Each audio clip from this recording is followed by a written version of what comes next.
the window! Tornado! Woo! Le ciel est sombre, tout est sombre, en plus c'est la fin de journée, donc c'est quasiment la nuit.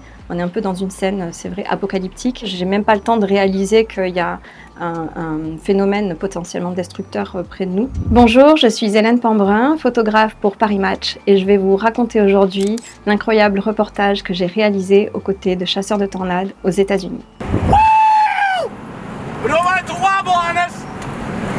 Le ciel s'obscurcit, s'assombrit. Quand la tornade se forme, là évidemment, il y a les étoiles dans les yeux, le stress n'apparaît pas encore, c'est pas encore très impressionnant, mais petit à petit, en fonction du type de tornade, là par exemple la première grosse que j'ai vue c'était donc une wedge. Une wedge c'est une tornade très large qui est vraiment impressionnante et qui peut évidemment faire beaucoup de dégâts. Lorsque la wedge est à peu près à quelques centaines de mètres de nous, pas si loin, on se rend compte évidemment qu'on est dans une situation complètement extraordinaire. Oh my God! Beaucoup d'euphorie derrière parce que c'est aussi un phénomène qui est, pour Reed, le chasseur de tornades, la plus belle chose qu'il puisse voir. You see that? Oh shit! Oh my God! We did it. Alors déjà, moi j'avais une image de Reed, ce chasseur de tornades américain, un peu la star des chasseurs de tornades. Look at that knob! En observant ses lives, en observant ses vidéos Instagram et YouTube, j'avais déjà en tête que c'était un personnage assez atypique, très authentique, plein de vie et passionné. Quand il est devant une tornade, il s'exprime de manière très intense, on l'entend crier. It's too strong! It's really strong. Il est devant la plus belle chose de sa vie, même si ça fait 25 ans qu'il voit des tornades, il est toujours autant enivré et émerveillé. Oh! There it is! Wow! Donc c'est vrai que c'est un personnage assez haut en couleur. Quand il avait 5 ans déjà, il a observé sa première tornade au loin. Ça a été le début de sa passion. Reed, même si c'est un grand passionné qui peut paraître un peu foufou, il sait très bien ce qu'il fait. Ça fait 25 ans, voire même 30 ans, depuis qu'il a le permis, qu'il chasse les tornades. Évidemment, quand on est à côté ou devant une tornade ou même dans une tornade, parce que nous avons traversé une tornade, We're in the tornado right now! c'est un moment extraordinaire, il y a plein de choses qui se passent, il y a des débris qui rentrent dans le Dominator parce qu'on a la fenêtre ouverte pour aussi pouvoir filmer. Mais peut-être pendant quelques secondes, je me demande ce que je fais là, je dois m'abriter, je dois baisser la tête ou me mettre au sol pour ne pas avoir de débris dans la tête. C'est un moment assez fou, mais je n'ai pas peur. Je continue à prendre des photos, le bras levé ou en me cachant derrière l'appareil aussi. Une photo qui m'amuse un petit peu, c'est donc Reed qui salue un monsieur, un vétéran sur une station-service. Très régulièrement, on rencontre des gens, des curieux en fait, tout simplement, qui voient arriver le Dominator, qui se demandent ce qui se passe, quel est cet engin de l'espace, à quoi sert-il.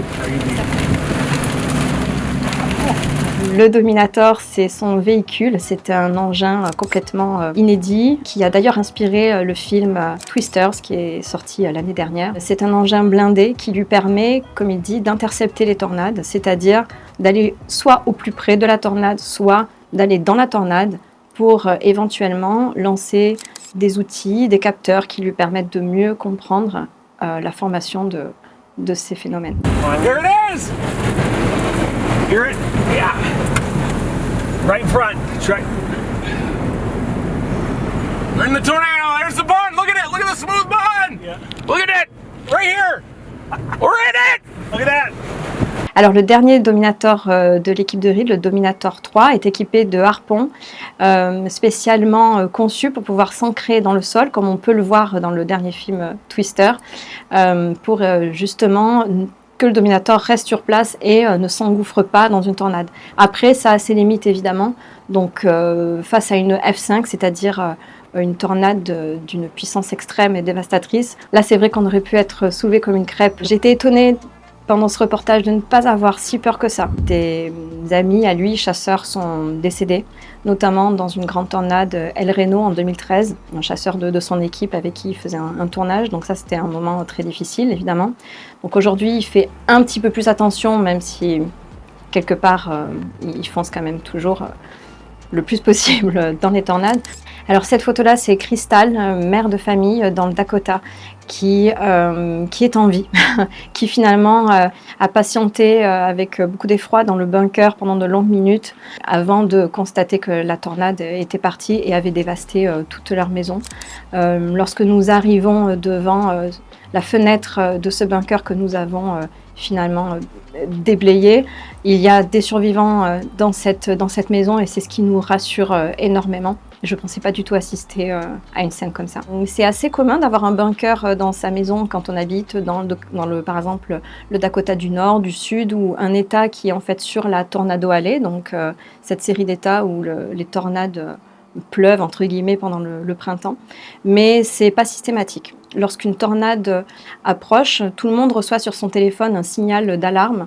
On a juste le temps de se réfugier, mais c'est vrai que toutes les habitations n'ont pas forcément de bunker. Alors cette photo d'ouverture, finalement, c'est le point final de mon reportage. C'est un peu la cerise sur le gâteau. On ne pensait pas du tout assister à cette tornade-là. C'est ce qu'il appelle la plus belle tornade de toute sa vie, parce qu'elle a duré très longtemps. Elle a pris de magnifiques formes tout au long de son parcours. Et surtout, on ne l'attendait pas. Donc, c'est un moment incroyable. Reed a la manette de son drone à ce moment-là pour essayer de faire quelques images avant qu'elle ne disparaisse. C'est un moment très émouvant aussi pour moi. Reed tenait absolument, avant que je parte, à ce que j'assiste à une dernière belle tornade. Et à la fin de cette journée, nous étions prêts à rentrer simplement, à aller dîner après cette journée de chasse. Et finalement, le ciel s'est assombri au loin. Reed a compris tout de suite. Il a foncé. La tornade s'est formée. Et c'était un très beau cadeau pour tout le monde, visuellement.